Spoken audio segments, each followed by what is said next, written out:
ಸ್ವಾಮಿಗೆ ಪಿತಾಮಹ ಕುಮಾರಸ್ವಾಮಿಗೆ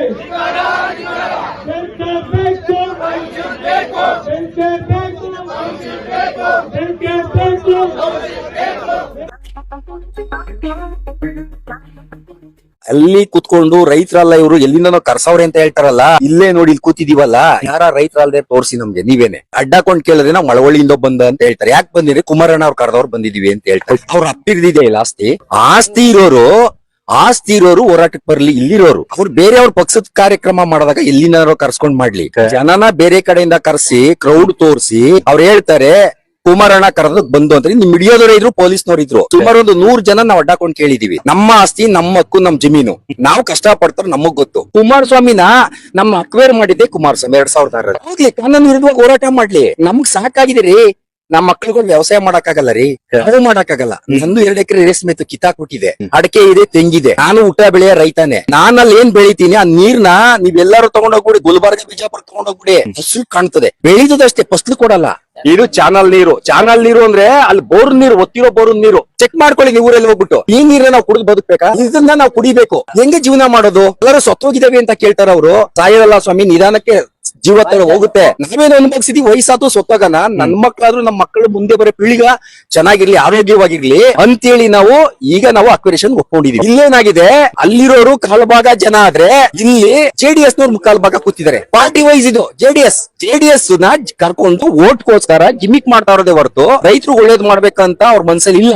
ಇಲ್ಲಿ ನಾವ್ ಇವತ್ತು ಪೆಂಡಲ್ ಹಾಕೊಂಡ್ ಕೂತ್ಕೋಬೇಕಾರೆ, ನಿಮ್ ತಾಕತ್ತಿದ್ರೆ ಪೆಂಡಲ್ ಹಾಕ್ರಿ, ನಿಮ್ ತಾಕತ್ತಿದ್ರೆ ಬರ್ರಿ, ನಿನ್ ತಾಕತ್ತಿದ್ರೆ ಬೈರ್ ಮಳಕ್ ಬಂದ್ ನೋಡ್ರಿ. ಸವಾಲು, ಆ ಸವಾಲ್ಗೆ ನಾವ್ ಇವತ್ತು ಇಲ್ಲಿ ಕೂತಿದೀವಿ. ನಮ್ಮ ಹೋರಾಟ ನಮ್ಮ ಅಭಿವೃದ್ಧಿಯಾಗಿ ನಮ್ಗೆ ಜೈಂಟ್ ವೆಂಚರ್ ತಗೋಬೇಕು. ನಮಗ್ ಬೇಗ ಒಂದು ಅದನ್ನ ನಮ್ಗೆ ಪರಿಹಾರ ಕೊಡ್ಬೇಕು. ಬೇಗ ನಮ್ಗೆ ಜೈಂಟ್ ವೆಂಚರ್ ನಮ್ಮ ಅಥಾರಿಟಿಗೆ ಕೊಡ್ಬೇಕು, ನಮ್ಮ ಹ್ಯಾಂಡ್ ಓವರ್ ಕೊಡ್ಬೇಕು.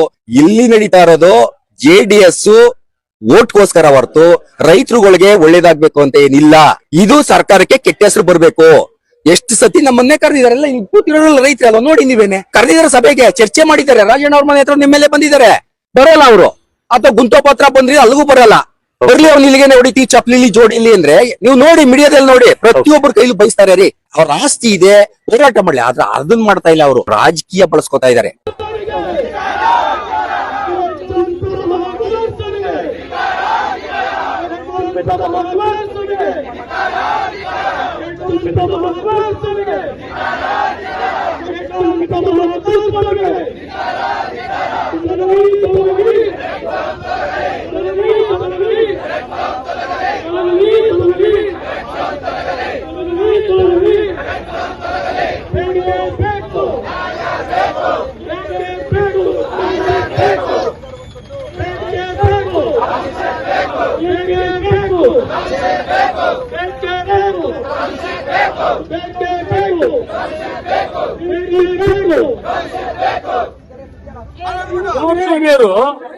ರೈತರಲ್ಲಿ ಹೋರಾಟ ಮಾಡ್ತಾ ರೈತರು 20 ಸಾರಿ ಕರೆದಾಗ ಕುಮಾರಸ್ವಾಮಿ ಬರ್ದೇ ಹೋಗ್ಬಿಟ್ರು.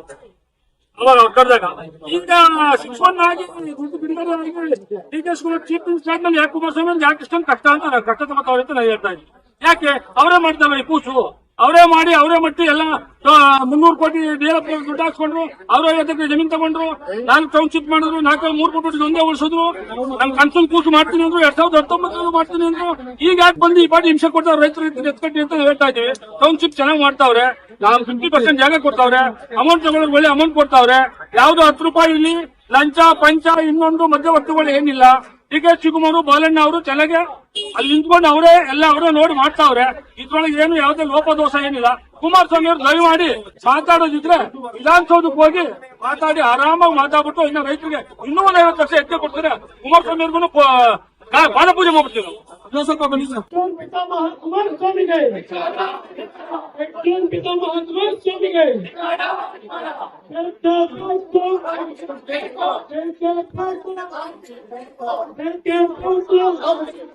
ಫೈನಲ್ ಅಧಿಸೂಚನೆಯಾಗಿ 12/3/2025 ಅಧಿಸೂಚನೆ ಆಯ್ತು. ಅವತ್ತು ಸಬ್ ರಿಜಿಸ್ಟರ್ ಯಾವುದೇ ರೀತಿಯಾದ ಟ್ರಾನ್ಸಾಕ್ಷನ್ ಇಲ್ಲ, ಏನು ಇಲ್ಲ. ಒಂದು ಲೋನ್ ತಗೊಳ್ಳೋದಾಗ್ಲಿ, ಸೇಲ್ ಮಾಡೋದಾಗ್ಲಿ 1.5 ವರ್ಷದ ಒಂದು ಯಾವುದೇ ಟ್ರಾನ್ಸಾಕ್ಷನ್ ಇಲ್ಲ. ಇವತ್ತು ಬಹಳ ತುಂಬಾ ಕಷ್ಟ ಆಗಿದೆ. ಮಕ್ಕಳುಗಳಿಗೆ ಎಜುಕೇಶನ್ ಲೋನ್ ತಗೋಬೇಕು, ಮತ್ತೊಂದು ತಗೋಬೇಕು. ಅದಕ್ಕೋಸ್ಕರ ನಾವು ಆಗ್ರಹ ಮಾಡ್ತಾ ಇದ್ದೀವಿ. ಮೊದಲು 6-1 ಆಗಿ ಇನ್ನು 6 ಹಳ್ಳಿಗಳಿಗೂ ಅಧಿಸೂಚನೆ ಆಗಿ ಹೊಡಿಸ್ಬೇಕು ಅಂತ ನಾನು ಈ ಮುಖಾಂತರವಾಗಿ ಕೇಳ್ಕೊತೀನಿ. ನಾವು ಅಷ್ಟೇ ಮಾಡ್ಬೇಕು ಅನ್ನೋ ಉದ್ದೇಶ ಇಲ್ಲ. ಈಗ ಅಂತಿಮ ಅಧಿಸೂಚನೆಯನ್ನ ಮಾಡ್ಬೇಕು ಅಂತ ಯಾಕೆಂದ್ರೆ 3 ಹಳ್ಳಿ ಮಾಡಿದ್ದಾರೆ. ರೈತರು ತುಂಬಾ ಅದು ಸಂಬಂಧಪಟ್ಟಂಗೆ 3 ಹಳ್ಳಿಗೆ ಉತ್ತಮವಾದ ರೇಟ್ ದರ ಎಲ್ಲ ಕೊಟ್ಟವ್ರೆ.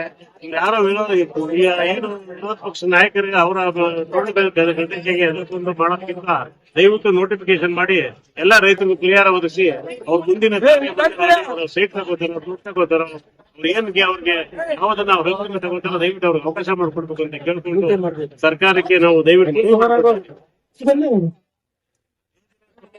ರೈತ ಹೋರಾಟ ಮಾಡ್ತಾ ಇರೋದು. ಈ ಯೋಜನೆಯಿಂದ 20 ವರ್ಷದಿಂದ ಅನುಭವಿಸ ಸಾಕಾಗಿದೆ. ರೆಡ್ ಜೂನ್ ವಲಯ ಅಂತ ಮಾಡಿ ನಮ್ಗೆ ಸರ್ವನಾಶ ಆಗಿದ್ದೀವಿ. ಈಗಾಗಲೇ ಸಾಕಷ್ಟು ಜಮೀನು ಮಾರಾಟ ಆಗ್ಬಿಟ್ಟವೆ. ಅಂತಿಮ ಅಧಿಸೂಚನೆ ಅಂತ ಏನು ಅಧಿಸೂಚನೆ ಮಾಡಿ 1 ವರ್ಷ 3 ತಿಂಗಳಾಯ್ತು. ಈಗ ಇಲ್ಲಿ ತನಕ ರೈತರು ಬಹಳಷ್ಟು ಇಕ್ಕಟ್ಟಿಲ್ಲ ಅವ್ರೆ. ಜಮೀನು ಮಾರಾಟ ಮಾಡ್ಬೇಕು ಸಮಸ್ಯೆ ಬಗ್ಗೆ ಬಹಳ ಇಕ್ಕಟ್ಟಿಲ್ಲ ಅವ್ರೆ. ದಯವಿಟ್ಟು ಸರ್ಕಾರ ಅವ್ರ ಗಮನಕ್ಕೆ ತಗೊಂಡು ನೀವು ಬೇರೆ ರಾಜಕೀಯ ವ್ಯಕ್ತಿಗಳಿಗೆ ಯಾರಿಗೂ ಅವಕಾಶ ಕೊಡದಂಗೆ ಏನ್ ಈಗ ಮೂರು ಗ್ರಾಮ ನೋಟಿಫಿಕೇಶನ್ ಮಾಡಿದಿರೋ ಅದೇ ತರ ಉಳಿದ ಎಲ್ಲಾ ಗ್ರಾಮಗಳನ್ನು ಅಂತಿಮ ಅಧಿಸೂಚನೆ ಮಾಡಿ ಇಲ್ಲಿ ರೈತರು ಬದುಕಕ್ಕೆ ಅವಕಾಶ ಮಾಡಿಕೊಡ್ಬೇಕು. ಇಲ್ಲಿ ರೈತರು ಅವ್ರವ್ರ ದಾರಿ ಯಾಕೆ ಅಂತಂದ್ರೆ ಈಗ ಇಲ್ಲಿ ಎಲ್ಲಾ ಅತಂತ್ರವಾಗಿ ನಾವು ಇಲ್ಲಿ 2 ಇಂಡಸ್ಟ್ರಿ ಮುಂದೆ ತಗೊಳಕೊಂಡು ಬಹಳ ಹಿಂಸೆ ಪಡ್ತಾ ಇದೀವಿ. ದಯವಿಟ್ಟು ಅಂತಿಮ ಅಧಿಸೂಚನೆ ಏನ್ 6-1 ನೋಟಿಫಿಕೇಶನ್ ಇದೆ ಅದು ಮಾಡ್ಬೇಕು ಬೇಗ ಅಂತ ನಾವು ಸರ್ಕಾರ ಗಮನ ತರಬೇಕು ಅಂತ ಅಷ್ಟೇ ಮಾಡಿರೋದು. ಬೇರೆ ಯಾವುದೇ ಉದ್ದೇಶ ನಮ್ಗಿಲ್ಲ. ದಯವಿಟ್ಟು ಬೇಗ ಅಂತಿಮ ಅಧಿಸೂಚನೆ ಮಾಡಿ ಈ ಕಾರ್ಯಕ್ರಮವನ್ನು ನಾವು ಪರವಾಗಿರ್ತಾರೆ ಎಲ್ಲ ರೈತರು ಯಶಸ್ವಿಯಾಗಿ ಇದನ್ನ ಕಾರ್ಯಕ್ರಮ ಮಾಡಿ ಜಿಲ್ಲಾಧಿಕಾರಿ ಇಷ್ಟು ತೊಂದರೆ ಅವರೇ ಇಷ್ಟೊಂದು ಅನುಭವಿಸ್ತಾ ಇದೀವಿ. ಬೇಗ ಈ ಕಾರ್ಯಕ್ರಮವನ್ನ ಈ ಅಧಿಸೂಚನೆ ಹೊರಡಿಸಿ ರೈತರ ಪರಿಹಾರ ಕೊಡ್ಬೇಕು ಅನ್ನೋದು ಅವರು ಸೈಟ್ ತಗೋತಾರೋ ದುಡ್ಡು ತಗೋತಾರೋ ಎಲ್ಲ ಇವರು ಕೂಡ ನಿಲ್ಸ್ಕೊಂಡವ್ರು ನಮ್ಮ ಪರಿಸ್ಥಿತಿ ಏನಾಗಬೇಕು ಅಂದ್ರೆ ನ್ಯಾಣ ಹಾಕೋಬೇಕು ಅಷ್ಟೇ. ಈಗ 20 ವರ್ಷದಿಂದ ನ್ಯಾಣ ಹಾಕೊಂಡು ಪರಿಸ್ಥಿತಿ ಬಂದಿರ್ತದೆ. ಇವ್ರು ಆಗ್ರಹ ಮಾಡ್ತಾರೆ ಬೇಗ ಮಾಡಿ. ಯಾಕೊಂಡು 1.5 ವರ್ಷ ಆಯ್ತು. ಇನ್ನೇನ್ ಮಾಡೋದು? ಯಾರಾದ್ರೂ ಒಂದಿನ ನಮ್ಗೆ ರೈತರಿಗೆ ಉಪಕಾರ ಮಾಡೋದಾಗ್ಬೇಕು. 20 ವರ್ಷ ಆಗದೆ ಇಲ್ಲಿ